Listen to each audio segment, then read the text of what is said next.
Guys, welcome back to Capital Report After Hours. We just had a rousing broadcast, and we ended with Ned Lamont explained stuff. He explained what it's like to eat gruel in the Revolutionary War, and he talked about salt pork and peas and stew and how lamb was not lamb. It was very interesting. What do you think? It was incredibly interesting, but it really, part of the reason on the show, Tom, I even say I love that guy. Just he has this authentic quality about him, and it's silly at times, it's engaging at other times, it's almost laser focused at times. He is who he is, and that's just Ned Lamont, and it's great that the viewers get to see him. Yeah, and the guy standing in back of him, like in the old days, nobody stood in back of politicians. Like when I was in my 20s working for back Governor in my Wager, day, back in my days, nobody would stand in back of. When I was working early on, if you got on camera, you had to go out and buy beer for the entire staff. Oh my That's God, how great. bad it was. Now everyone's in back of them, and those guys looking at Ned like, you're talking about salt pork? It reminded me very much of this Instagram page that I follow, Cooking with Congress, where he goes back and makes recipes from like George Washington, John Adams, right? Like, so all these, I was like, oh, I've seen this before. But you're right. I mean, I think it's genuine. Authentically it's real, who right. Ned is, and I think that is what endears him to the public. It's what makes him able to do difficult things in a building where nobody really wants to do what he wants. Okay, so Liz's Republicans went to the podium last week and decried corruption in state government when it comes to earmarks, which is basically, sending money back to the districts and a bunch of whole other stuff they call for reforms. Here's Liz's pal, the Candyman, Vin Candelora, talking about Rowland of all people. Watch this. Governor Rowland's arrest and conviction pales in comparison to what is going on around this building right now, and frankly, what we're seeing nationally, out of Minnesota, out of Massachusetts, out of Maine. So for us to think somehow Connecticut is immune from this behavior, and don't worry guys, everything's fine, is ridiculous. We have put a cloak of secrecy over all this. We have one-party rule, and we're saying it's time to shine some light on government and open this process up. Well, it's a good thing Trump pardoned Rowland, so he has nothing to be concerned about at this point, Liz. But it pales in comparison. I don't know. Maybe that's a little bit lighting hair on fire, which we always accuse the Democrats of. Well, look, in fairness, I think it's important. Vinny was responding to a question from a reporter that, frankly, in my view, was equivocating the topic of what they were talking about here, which is actively trying to prevent corruption from happening. And the response immediately from this reporter was to say, well, what about John Rowland? And I think that is something that changes the conversation, changes the dynamic. And I think Vinny, you don't see him get worked up very often. And this was an instance where I think he was right to be worked up. We're here having a serious conversation about an issue that is taking place in this building right now that is relevant conversation to what is happening in Connecticut right now. And we're distracting that conversation with the media asking a question about something that happened 20 years ago. And it is incredibly frustrating. I think Vinny handled it very well. And if we're going to have conversations about what happened, great. Yeah. In his press conference, Vinny pointed out that when there was corruption in a Republican administration, Jody Rell, who was a Republican, came in as governor and cleaned it up. So Vinny had already talked about that in the press conference and pointed to the measures that the governor had taken. Right. To clean it up. And I think that if our friend Johnny McKinney was sitting there, he would basically point out that when he was minority leader, he called out an incumbent governor, he did. John Rowland. Correct. Now, Joe Simwitz, there's not many Democrats that are calling out corruption or wrongdoing among the Democratic Party. We can go down the list of people, talk about, Dennis Bradley. We talked about. There are plenty of issues that have happened on Democrat. And they're like, well, maybe we'll just strip them of a couple of committee assignments for a couple of months, and we'll see what happens. I mean, in this particular instance, I can speak of myself. I think I was very proactive, and no, there was no major corruption while I was speaker, but there was other incidences, and I was instantly proactive on it. I think with the Doug McCrory circumstances, it's a little tricky. We've talked about it before. Getting money back to the nonprofits really is our job. Tom, when you were a state rep, you did it. Liz, yeah, I know you worked with House Republicans. You would really search out those nonprofits that helped the community. Where it went wrong, we'll find out. And if Doug did break the law, he is going to be punished. But I think at the heart of it, both sides really don't like the corruption. The question is, how do they go about answering it? And John McKinney, our friend not here today, talks about the Inspector General. You have to have that unbiased body out there evaluating the facts and with some authority to make something happen. That's the key thing, because we have auditors, but the auditors can't go in and issue subpoenas. Well, it sits on a shelf. Exactly. I mean, and that's and you know, the whole point of the Government Oversight Committee was that they were supposed to be oversight, Yes. and that's not happened. And there is absolutely Well, they got nothing. rid of program review and investigations. They got rid of it. They Right. got rid of a watchdog committee. It's There insane. is an effort to bring it back. yeah, I don't know yeah. if it comes to being this year, but I believe there is a bill, if not at least discussions taking yes, place and I to think bring the it bill back. had it stacked towards the Democrats. But though. this is where to me, the Democrat response, and if you watch the press conference, their commentary, they went to Roland, they went to Washington, D.C. They discredit the entire conversation if you immediately reflexively make it partisan and say, these are common sense reforms we're not interested in. To me, you're doing a disservice to everybody, because, by the way, look at a poll. Nobody believes that government is doing right by them and spending their money the way that it ought to be spent. It would behoove everybody in the building, including the governor, to get behind something. But the problem becomes is when you look at the Inspector General, which is all well and good, but having said that, look at SEEK. Governor Malloy gutted SEEK. Done. So it was a watchdog agency overlooking elections where there is sometimes fraud and abuse. Public money, by the way. Fraud and abuse, and yet there's hardly any investigators. There's nothing. It is a paper tiger. I know it's and that's the problem with the That's Inspector right. General. That's right. If And they it- don't fund it, it's worthless. And to use the 2017 budget as my bingo card issue, this is a subject that's worth that 2017 type of conclave. I think get all the leaders around the table, get the governors around the table, and say, we know this is bad for everybody. It's bad for how the public views us at a time when we need faith in our government.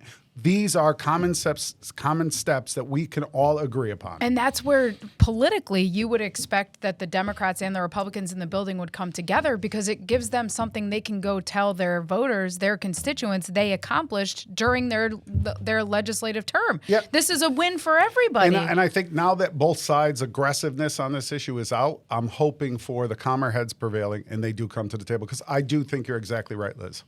When we get back, the Republicans weren't the only people at the podium last week talking about issues. When we get back, the Democrats talked about affordability. Don't go away.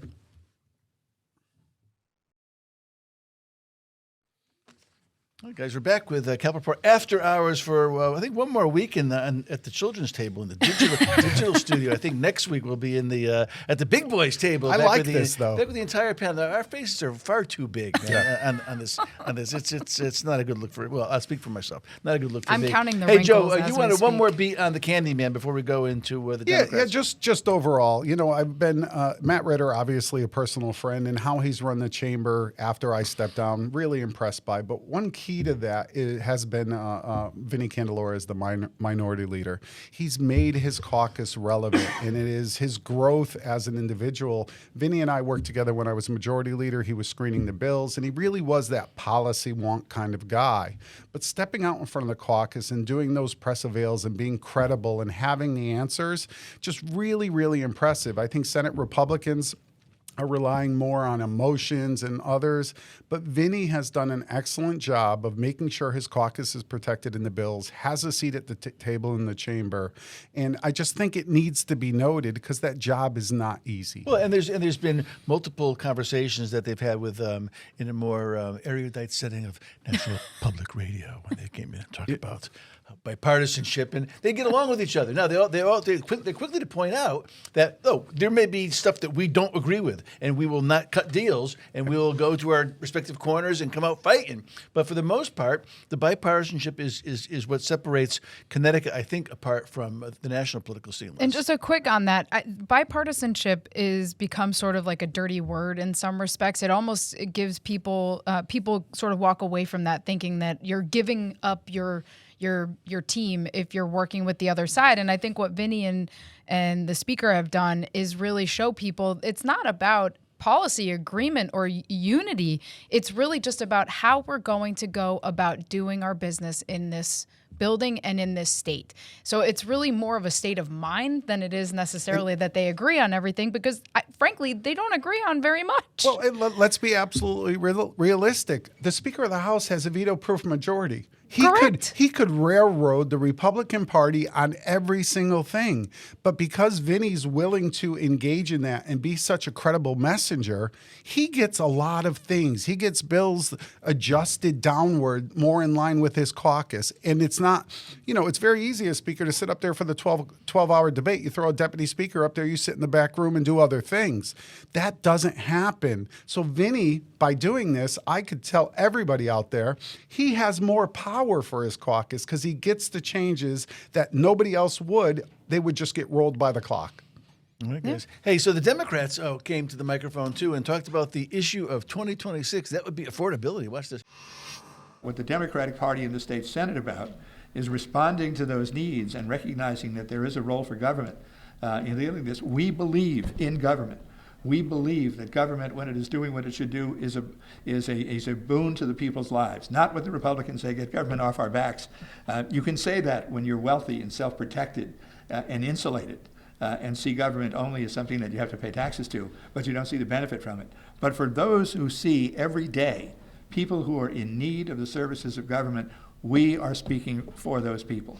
The common saw is, Liz, that everybody who are Republicans who live on the shoreline in Cozy Beach and up and down the Connecticut shore, they're all for little government until a Category 4 wipes out their homes. Then all of a sudden it's like, hey, where's FEMA? Where's the state? Come on, help us out here, right? Guess what? Marty Looney is describing a voter population that and a voter dynamic that no longer exists, right? It's wealthy, upper, middle class, elite voters who are voting and supporting Democrats. It is working families, working people who are getting crushed by government, who are now voting Republican. So, it seems like he's misread the tea leaves here in terms of how people view government. That is essentially the underpinning of why Donald Trump won re-election and Kamala Harris did not win. To me, it's very obvious that they're not seeing what everybody else is seeing, which is that the government is part of the problem, not the solution. Yeah, I think it's a mixed bag. I mean, and I understand what you're saying. Let's pick a community like Bristol. Bristol is probably the blueprint. Back in the day, it was a strong UAW town. They typically voted all Democrat up until the recent elections, which was the Trump factor was in play. They went Republican at a large margin. And I think we have to reset that debate because the same people in that class that are angry about some of the things are the same folks that need some of the support systems that government offers. And not necessarily for hurricanes, but just day-to-day lives. I've always had the conversation we talk about, giving away the candy store and all these free things we offer in Connecticut, whether it's TANF, food services, what they describe as the takers. But one of the things that we don't talk about enough is how many of the people in that middle class are the very same people that as their parents are aging, start moving assets out of their parents' names so that way when they get sick or if they get sick, they are able to take advantage of the Medicaid without the recapture. That's the same thing. I don't have a problem with that program. I will say to the end of my days, I understand that and I agree with it.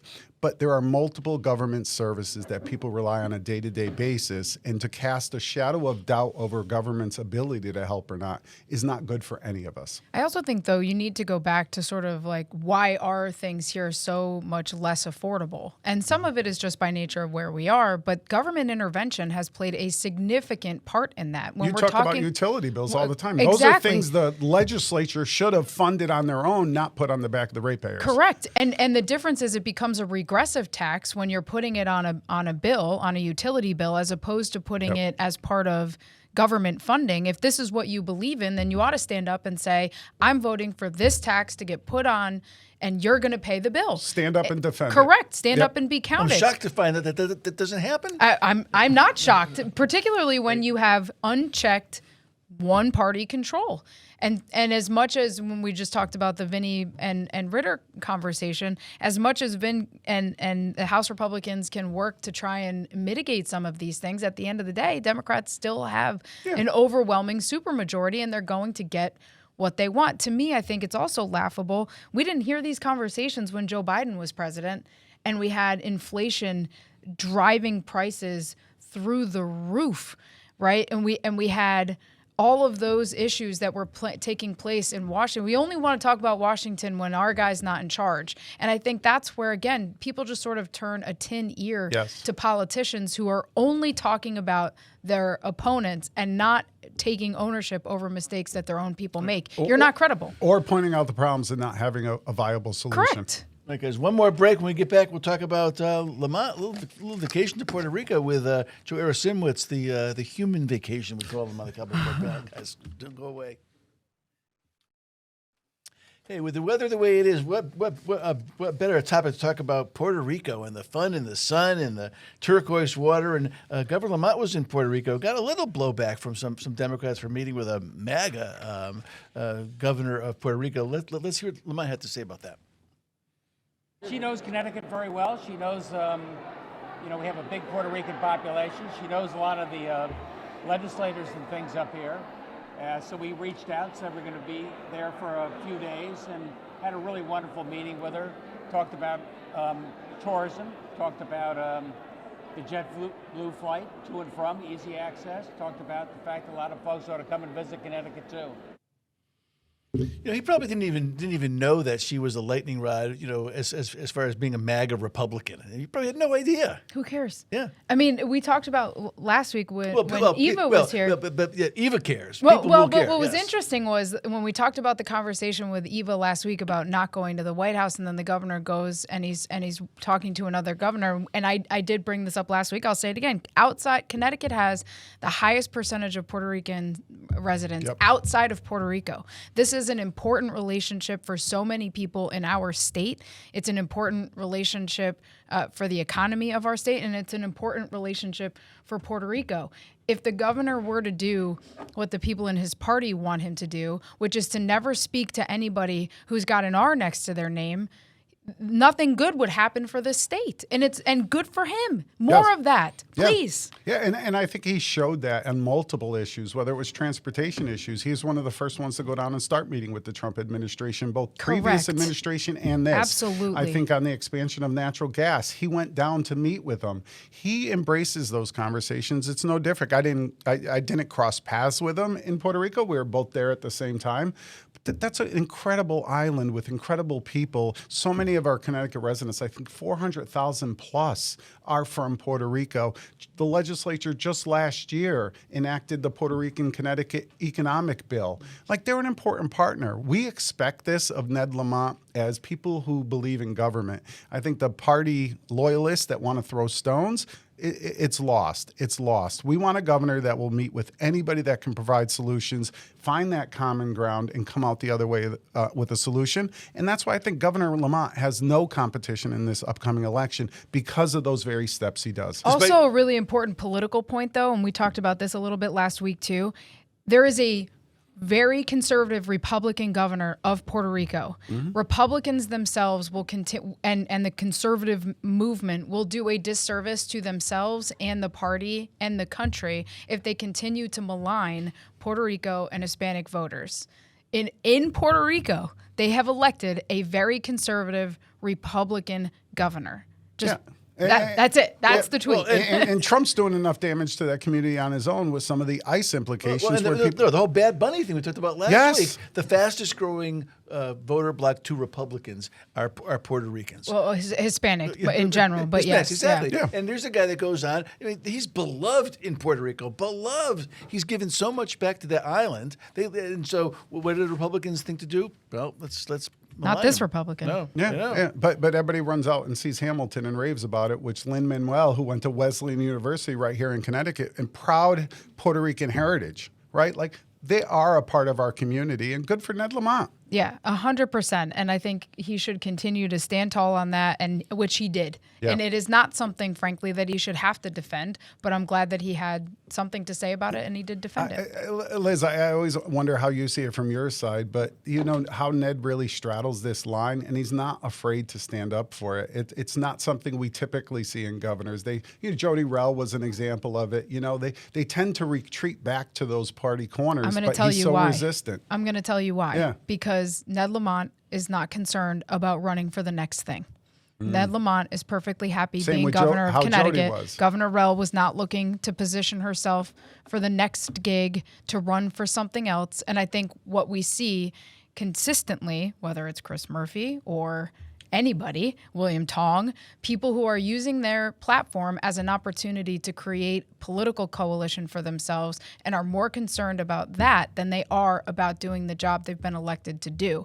And I think that's one of the reasons why you see Ned Lamont and Jody Rell so similar. But you can do both. I mean, the fact that like you're a junior member of a law firm and you're like, well, I have no ambition to be any higher than just a junior member. Of course you do. You want to climb the ranks. And same with politics. If you're a state senator, if you're a state rep, you want to be a state senator. If you're a state senator, you think you can be a congressman. If you're a congressman, you think you can be a senator, right? That's just the way it works. But there's a difference in politics in that the way to get there, because of how visceral our primaries are, is to ingratiate yourself to your own team, and you cannot be seen as ingratiating yourself to your own team if you're talking to your supposed opponents. I like open primaries, and I've said it all before. And you know, I agree. I know there's issues with that, but I think it comes back to the issue of we're rewarding outrageousness. Yes. On both sides of the 1,000%. party, and then you get somebody like Ned Lamont, Jody Rell, and there's others out there. You know, I'm not as aware of them.